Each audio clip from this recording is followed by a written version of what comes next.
बागात के शहर में गर्मी का राज बरकरार है। सूरज की तपिश में इजाफा होने लगा। मौजूदा दर्जा हरारत 39 महसूस 46 डिग्री सेंटीग्रेड तक किया जाने लगा। महकमे मौसमियात की मौसम खुश्क रहने की पेशगोई। तिब्बी माहिरीन की शहरियों को एहतियाती तदाबीर पर अमल करने की हिदायत। मज़ीद तफसीलात जान लेते हैं अफशा रिजवान से। जी अफशा, बताइएगा। जी बिल्कुल, बागों के शहर के मौसम के हवाले से बात कर ली जाए तो बागों के शहर का दर्जा हरारत 45 डिग्री से तजावुज़ कर चुका है। महकमे मौसमियात की जानिब से बताया गया था कि आज ज़्यादा से ज़्यादा दर्जा हरारत 39 तक जाने का इम्कान है, लेकिन सूरज की तेज़ किरणों और हब्स के बायस जो है दर्जा हरारत 46 महसूस किया जा रहा है, जबकि मौजूदा दर्जा हरारत 39 रिकॉर्ड किया गया है। महकमा मौसमियात की जानिब से ये बताया गया है कि आज कम से कम दर्जा हरारत 31 तक जाने का इम्कान है। महकमा मौसमियात की जानिब से बताया गया है कि आज पूरा दिन बारिश के कोई इम्कानात नहीं है, जिसके चलते मौसम गर्म और खुश्क रहेगा और हवा में नमी का तनासुब ज़्यादा होने की वजह से दर्जा हरारत भी ज़्यादा महसूस किया जाएगा। शहरी गर्मी और हब्स से जो है निढाल दिखाई दे रहे हैं और सिर्फ एक ही दुआ करते हुए दिखाई दे रहे हैं कि बारिश हो जाए, जबकि महकमे मौसमियात की जानिब से ये बताया गया है कि आज पूरे दिन में बारिश के कोई इम्कानात नहीं है, लेकिन मानसून जो है वो जल्द शुरू हो जाएगा, जिसके चलते ये गर्मी का जोर जो है टूट जाएगा। मौसम का हाल बताने वालों की जानिब से बताया गया है कि जुलाई के पहले हफ्ते में 2 जुलाई को जो है मानसून का आगाज़ हो जाएगा। पाकिस्तान में स्ट्रॉन्ग मानसून का सिस्टम दाखिल होगा, जिसके चलते पंजाब के दीगर अजला समेत लाहौर शहर में भी बारिशें होंगी मानसून की, और इन बारिशों के चलते जो है जहां गर्मी के ज़ोर में कमी आएगी, वहीं जो है अर्बन फ्लडिंग का खदशा भी जाहिर किया गया, जिससे चलते जो है इंतजामात भी किए जा रहे हैं। लेकिन फिल वक्त यही कहा जा रहा है कि मानसून का आगाज़ जो है जुलाई के पहले हफ्ते से हो जाएगा, जिसके चलते ये जो गर्मी की लहर है इसके अंदर कमी आएगी। मौसम के हवाले से हमने आपको बताया, साथ ही साथ बताएं कि हवाओं की रफ्तार क्या है, तो 2 किलोमीटर फी घंटा की रफ्तार से हवाएं चल रही हैं, जो कि इस गर्मी के जोर को तोड़ने में नाकाम साबित हो रही हैं। और हवा में नमी का तनासुब 30% तक होने की वजह से हब्स और घुटन महसूस की जा रही है। यूवी इंडेक्स भी इस वक्त अपने रूज पे है। महकमा मौसमियात की जानिब से बताया गया है कि यूवी इंडेक्स दोपहर शाम तक जो है अपने अरूज पर रहेगा और यूवी इंडेक्स की मजमूई शरह 12 रिकॉर्ड की जाएगी, जिसके चलते शहरियों को ये हिदायत की जा रही है कि वो ज़्यादा से ज़्यादा घरों के अंदर रहें, इंडोर सरगर्मियों को फ़रोग दें, और अगर बाहर निकलना ही है तो छाते का, ग्लासेस का, गीले कपड़े का और पानी का लाजमी इस्तेमाल करें, क्योंकि हब्स के मौसम में और गर्मी के मौसम में जो है पसीना बहुत ज़्यादा आता है, जिसकी वजह से नमकियात बहुत ज़्यादा खारिश होती हैं बॉडी से, और जो है नमकियात की कमी हो जाती है, डिहाइड्रेशन हो जाती है। तो उसको पूरा करने के लिए मशरूबात पीने का भी कहा जाता है, और साथ साथ ये भी कहा जा रहा है कि पानी का इस्तेमाल ज़्यादा करें ताकि अपने आप को हाइड्रेट रख सकें और इस मौसम को सर्वाइव कर सकें। महकमा मौसमियात की जानिब से यही बताया गया है कि आज पूरे दिन में भी बारिश के कोई इम्कानात नहीं है और रात के भी बारिश के कोई इम्कानात नहीं होंगे, जिसके चलते ये गर्मी की लहर इसी तरह से जारी रहेगी जब तक कि मानसून का आगाज़ नहीं हो जाता। ठीक है, अफशा रिजवान हमें मौसम का अहवाल बता। शुक्रिया।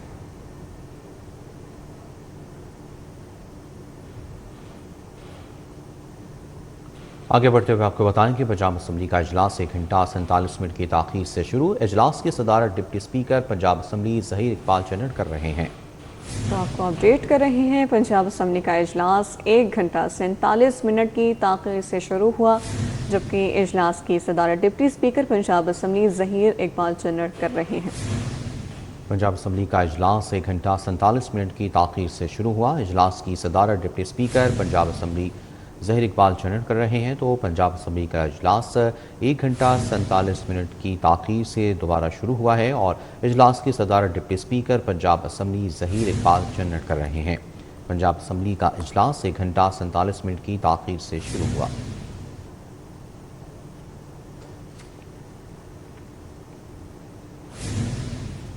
शहर भर में एलपीजी की मनमानी कीमतों पर फरोख जारी है। शहर में एलपीजी की कीमतें आउट ऑफ कंट्रोल। मुख्तलिफ इलाकों में एलपीजी 500 रुपए किलो तक फरोख्त की जाने लगी।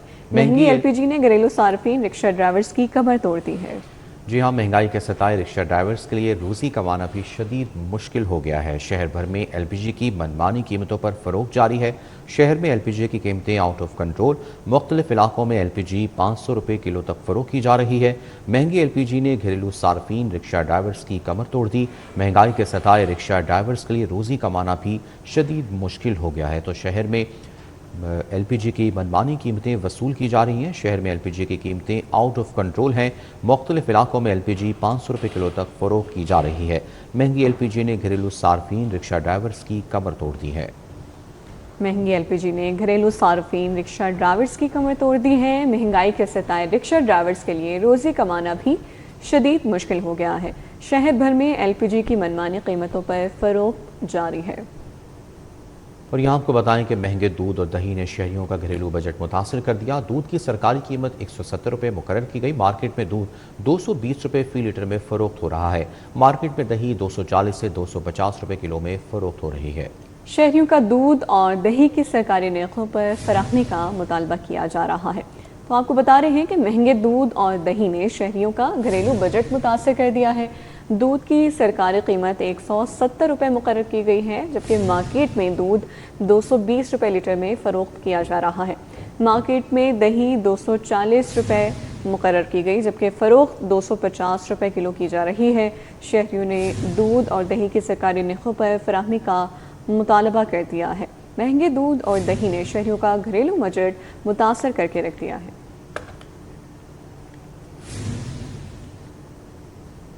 कच्चा जेल रोड दातागंज बख्श रोड के मकीन बुनियादी ज़रूरियात से महरूम है। इलाके की वाटर सप्लाई 1.5 माह से बंद है। इलाका मकीन कहते हैं कि सप्लाई का सिस्टम मौजूद है, लेकिन इंतजामिया ने पानी बंद कर दिया है। मज़ीद तफसीलात जानते हैं उस्मान खादिम कमूर से। जी उस्मान, बताइएगा। जी, मैं इस वक्त कच्चा जेल रोड के इलाके दातागंज बख्श रोड पे मौजूद हूँ। ये दातागंज बख्श बाज़ार है और गुज़श्ता 1-1.5 माह से ये इलाका पानी की सहूलत से महरूम है। यहाँ पे जो वाटर सप्लाई का निज़ाम था वो मुकम्मल तौर पे बंद है। यहाँ के लोग एक एक बूंद पानी को तरस गए हैं और अब मजबूरन बोर करवाने पे मजबूर हो गए हैं। उनसे बात भी कर लेते हैं। सर, ये मसला क्यों आपको पेश आया है? बोर क्यों करवाने पड़ रहे हैं? इशू कब से चल रहा है? सर, ये तकरीबन बड़ी ईद से पहले का पानी आया हुआ इधर, उसके बाद पानी हमने नहीं भरा, सरकारी पानी जो है। तो अब मजबूरी तौर पे जो है ना वो लोग बोर करवा रहे हैं। पहले लोगों के यहाँ से भर लेते थे एक दूसरे के, अब वो भी नहीं भरने देते एक दूसरे को पानी। तो बड़ी मुश्किल है, इंतहा मुश्किल है। पानी ज़ाहिर बात है, गर्मी बहुत ज़्यादा है, पानी का इस्तेमाल भी ज़्यादा है। बाइट से भर के कितना पानी आप इस्तेमाल कर सकते हैं? बोर के ऊपर कितना खर्चा आ रहा है और ये कितनी देर चलेगा? ये कोई पता नहीं कब तक चलेगा, कोई गारंटी वगैरह नहीं देते इसकी। तो 2 लाख के करीब जो है ना वो खर्चा इस पे आ रहा है, बता रहे हैं ऐसे ही। जी बिल्कुल, इलाके के जो लोग हैं, इलाका मकीन जो हैं, वो बोर करवाने पे मजबूर हो गए हैं। हर घर बोर करवा रहा है और जब तमाम लोग बोर करवा के ज़ेर ज़मीन पानी इस्तेमाल करेंगे उसका लेवल नीचे जाएगा। 2 लाख रुपए तक एक बोर पे खर्च होते हैं। वो पैसे फिर ज़ाया हो जाएंगे अगर बोर काम करना छोड़ दे। जो यहाँ पे पानी के लिए वाटर स्कीम के तहत नालियाँ बिछाएगी वो मौजूद हैं, ठीक हालत में है, उनमें पानी आता रहा है आज से 1-1.5 माह पहले तक। फिर वो पानी इंतजामिया की जानिब से बंद कर दिया गया और आज यहाँ के मकीन एक एक बूंद पानी को तरस गए हैं। बारहा इंतजामिया से शिकायत भी कर चुके हैं, लेकिन कोई हल नहीं किया गया और अब मजबूरन अपनी मदद आपके तहत जेब अपनी पे बोझ डाल के बोर करवाने पे मजबूर हो गए हैं और ये शिकायत करते और अपील करते नज़र आते हैं कि उनका ये मसला जल्द अज जल्द हल किया जाए, उन्हें साफ़ मुफ्त पानी फराहम किया जाए ताकि वो ज़िंदगी आसानी और सुकून के साथ गुजार सकें। जी उस्मान, आगाह करने के लिए बहुत शुक्रिया। SSP इन्वेस्टिगेशन मोहम्मद नवीद की ज़ेर सदारत तब्दीली तफ्तीश फर्स्ट बोर्ड का इनेकाद। तब्दीली तफ्तीश फर्स्ट बोर्ड में इन्वेस्टिगेशन विंग के तमाम डिविजनल SPs की शिरकत। कत्ल, अमानत में खयानत, चेक डिसऑनर, अगवा और चोरी के 47 मुकदमा ज़ेर बहस आए।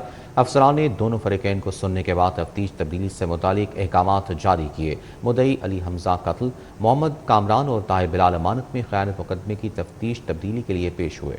सादिया अफजल धोखाधड़ी के मुकदमात की तफ्तीश तब्दीली के लिए पेश हुए। मुद्दई सलमान और आजम इकबा, मोहम्मद अली अकील मेहंदी चेक डिसऑनर मुकदमे की तफ्तीश तब्दीली के लिए पेश हुए। जाहिद इकबाल और अमीनुद्दीन चौधरी के मुकदमात की तफ्तीश तब्दीली के लिए पेश हुए। मेरिट पर तफ्तीश न करने वाले मुतादिद अफसरान को वार्निंग और शोकाफ नोटिस जारी किए गए।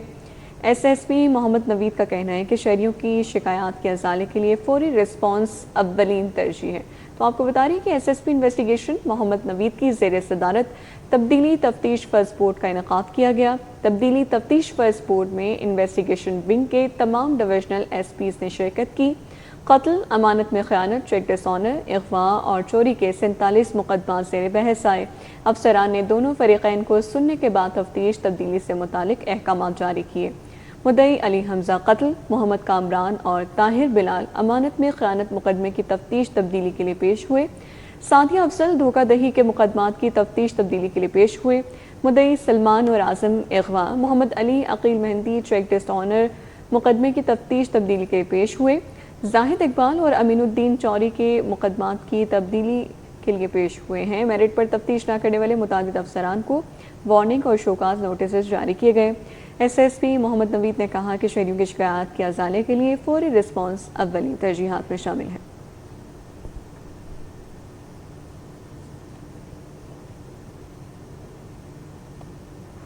उधर CTO सैयद अब्दुल रहीम शराजी की डिविजनल SP सर्कल अफसरान से मीटिंग हुई है।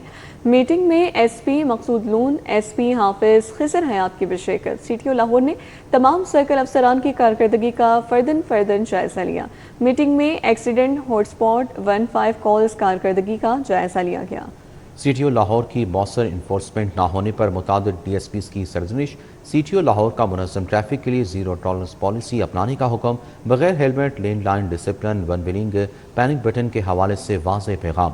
कहीं कोई बगैर हेलमेट, वन वे ट्रैफिक और लेन की खिलाफ वर्जी करता नजर आए, एक्सीडेंट हॉटस्पॉट एरिया की निशानदही करते हुए फासले इकदाम यकीनी बनाए जाएँ। CTO ने कहा कि हादसात से पाक महफूज सफ़र और रूट्स अव्वलीन तरजीह हैं। CTO अब्दुल रहीम शराजी के डिविजनल SP सर्कल अफसरान और से मीटिंग में SP मकसूद लॉन, SP हाफिज खिजर हयात की भी शिरकत। CTO लाहौर ने तमाम सर्कल अफसरान की कारकर्दगी का फर्दन जायजा लिया। मीटिंग में एक्सीडेंट हॉटस्पॉट 15 कॉल्स कारकर्दगी का जायजा लिया गया।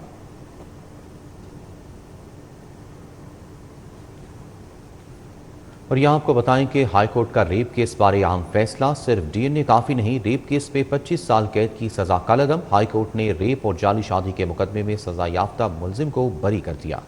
25 साल कैद और जुर्माने की सज़ा कालअदम, मुलजिम की फौरी रिहाई का हुक्म।